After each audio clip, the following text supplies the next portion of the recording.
Every morning, the village awakened to soft sunlight and the sound of children's laughter. 3 children ran along the narrow stone paths toward their school. Djinn, sharp and swift, always ran ahead, his eyes alert and curious. May, intelligent and observant, followed closely, holding her books carefully, noticing everything around her. Bao, chubby and joyful, ran behind them, laughing loudly even when his steps slowed. Their school stood at the center of the village, a simple wooden building surrounded by trees. Inside, their teacher, Master Lin, waited. He was wise and brave, teaching not only reading and numbers but also patience, discipline, and kindness. His voice was calm, yet carried strength, and the children listened with respect. Beyond the school, life flowed steadily. May's father worked in the fields as a spice collector, tending the land with care. The scent of herbs and soil always followed him home. Bao's father was the village butcher, known for his strength and warm heart. He greeted everyone with a smile and never turned away anyone in need. Zhen's father was an expert in martial arts. Quiet and disciplined, he practiced at dawn and dusk, moving with precision and balance. Their wives were cheerful and graceful, bound by friendship. They shared meals, laughter, and small moments of joy, just as their children shared dreams. When afternoon rain arrived, it fell gently over Jade Village. Villagers gathered their belongings, closing shop doors and calling their children home.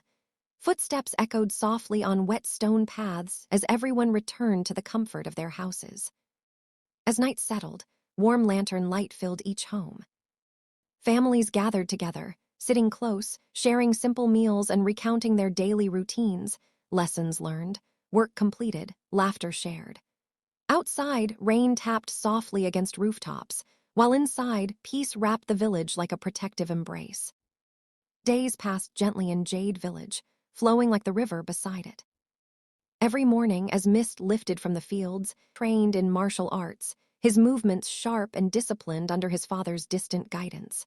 May practiced balance and focus, watching closely, learning with thoughtful eyes. Bao tried his best, sometimes clumsy, sometimes strong, laughing even when he stumbled. After training, they became children again. They ran through fields, laughing loudly. They play-fought with sticks, pretending to be warriors. They climbed trees to pluck ripe fruits, their hands sticky with sweetness.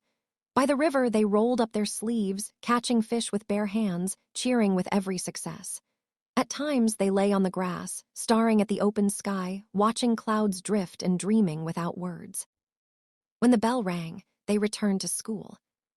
Inside the classroom, Master Lin taught them history, discipline, and wisdom. The children listened, sometimes serious, sometimes restless, but always learning, growing stronger not only in body, but in mind. At home, life moved with comforting routine. May's father and mother sat together, carefully sorting spices, drying, grinding, and storing them with practiced hands, their home filled with rich aromas. Bao's father and mother prepared their evening meal, skillfully cutting the pig for dinner, working side by side with familiarity and trust. Zhen's father cleaned and polished his weapons in silence, while Zhen's mother sat nearby, knitting warm blankets, her needles clicking softly in rhythm. Each household carried its own warmth. One evening, rain poured heavily over Jade Village. That night, all 3 families gathered in one home, seeking warmth and company. Lamps glowed brighter, shadows danced on the walls. The men cooked together, talking and laughing, sharing stories of work and village life. Their voices were calm, relaxed. In another room, the women sat together, knitting, chatting, and laughing softly, their hands never stopping. When dinner was ready, they separated again. At one table, the men ate together, enjoying the food and each other's company. In another room, the women and children shared their meal, laughter filling the space as bowls were passed around. Rain beat steadily against the roof. Then, thud. A deep, powerful knock struck the door. The laughter stopped. Voices fell silent. Peace shattered in a single heartbeat. The knock echoed again, heavier this time. Outside, someone was waiting. heavy, urgent. Zhen's father opened the door, and a severely wounded man collapsed forward, drenched in rain and blood. Thunder roared above as the storm worsened. Without hesitation, the three friends carried him inside, laying him near the fire. The women pulled the children back, fear spreading across their faces. Outside, lightning split the sky. Inside, hands worked fast, bandages tightened, wounds cleaned. The wounded man did not move. The storm grew louder. Thunder shook the walls. The women and children huddled together, trembling. Then, the wounded man's body jerked. His eyes snapped open. They glowed in the dark.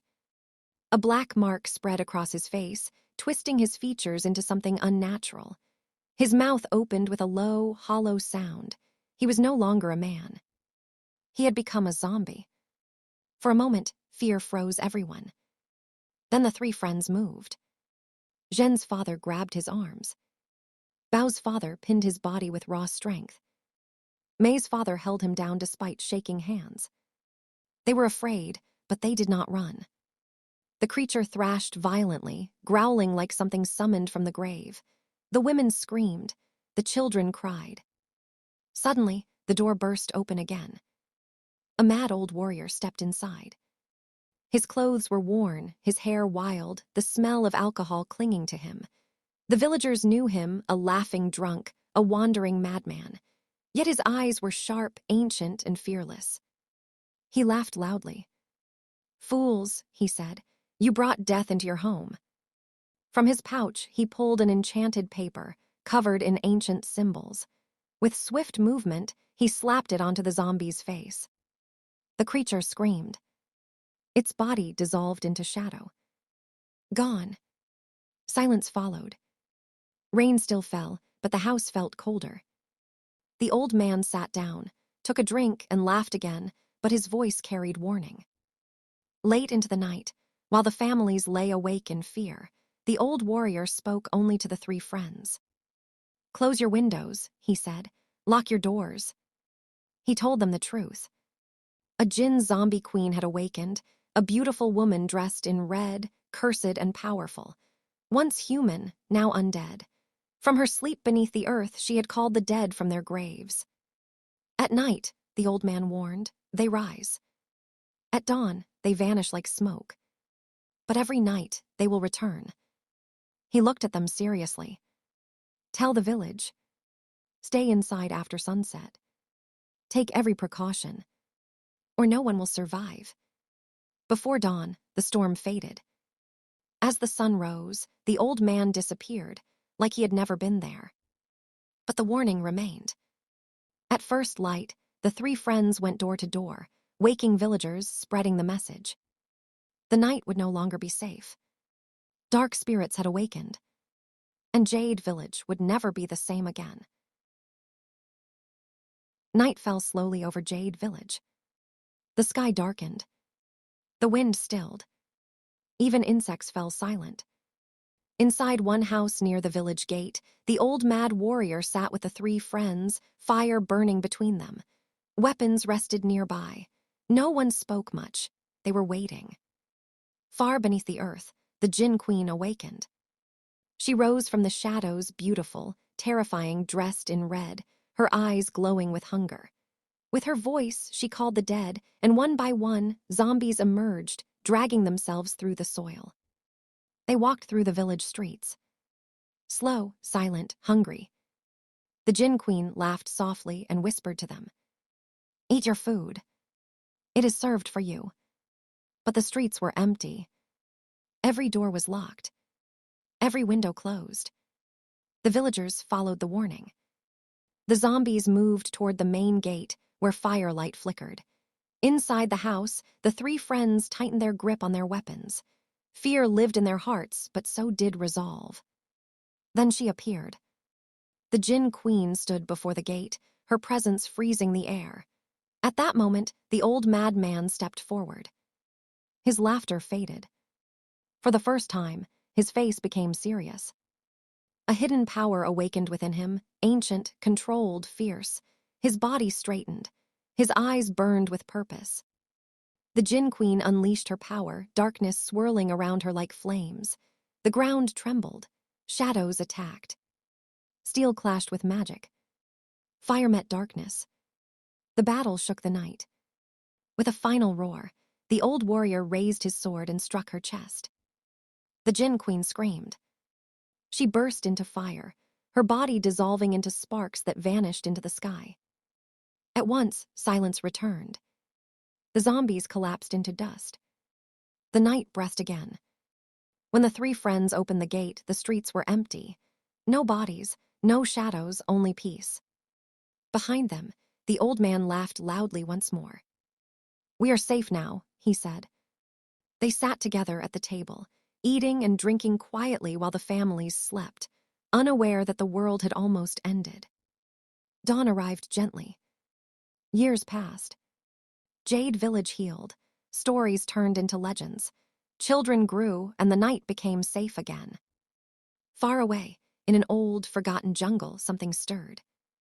A woman was born, alone, lost, wounded. She cried softly for help.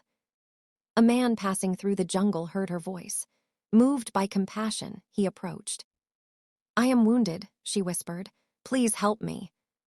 He lifted her onto his back. Her eyes changed. Her grip tightened. The Djinn Queen had returned. Somewhere, another village waited, unaware that darkness was walking toward it.